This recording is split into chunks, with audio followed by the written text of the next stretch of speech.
Saint Agatha, Virgin and Martyr. In the days when the Emperor Decius reigned, there dwelt in the city of Catania, in Sicily, a Christian maiden named Agatha. Quintianus had been made king over the island, and when he heard of the great beauty of the maiden, he gave orders that she should be brought before him, and he tempted her with flattery and gifts to love him, but without success. Then Quintianus sent for a wicked woman who dwelt in the city, and gave Agatha into her hands, promising that if she should subdue her, and make her obedient to his will, the reward should be great. For 33 days Agatha was kept in the house of Phronisia. But though they tried flattery and persuasion, unkindness and persecution, she remained firm in her love to Christ.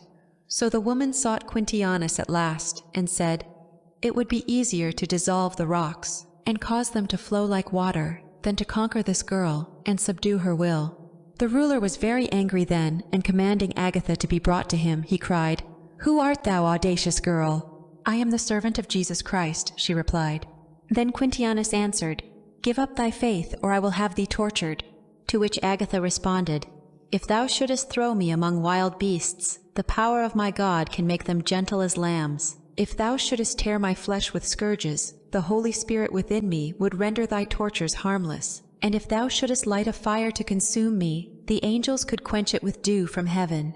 Then the tyrant ordered Agatha to be bound and scourged severely with rods, and further, he commanded 2 of his slaves to tear asunder her bosom with iron shears. And still she did not murmur, only saying, "Shame to thee that thou shouldest treat me so." They carried her then to a dark dungeon, and in the silence of midnight there came to her a venerable-looking man, bearing in his hand a vase of ointment.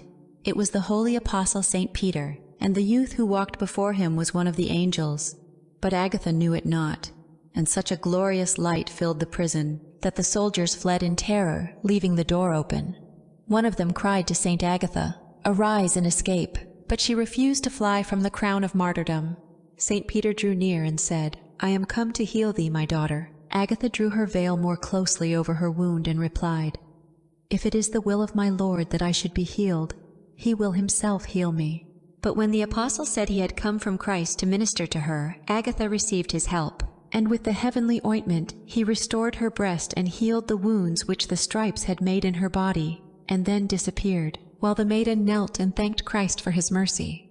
Soon after Quintianus sent for Agatha to be brought to him, and seeing her healed, he cried, "Who hath restored thee?" "He whom I believe in, and to whom I have given my love, has sent his apostle to heal my wounds," was the maiden's reply. Then Quintianus ordered a great fire to be kindled, and the saint was bound hand and foot and flung into it. But that moment, so terrible an earthquake shook the city, that the people implored him to desist from tormenting the Christian virgin, lest worse things should befall them. So, half-scorched and in terrible pain, Agatha was once more taken back to her dungeon, where she prayed so earnestly that she might see the glory of God, that her pure soul was released and ascended to heaven, where she lives in the presence of Jesus, for whom she suffered, rejoicing forevermore.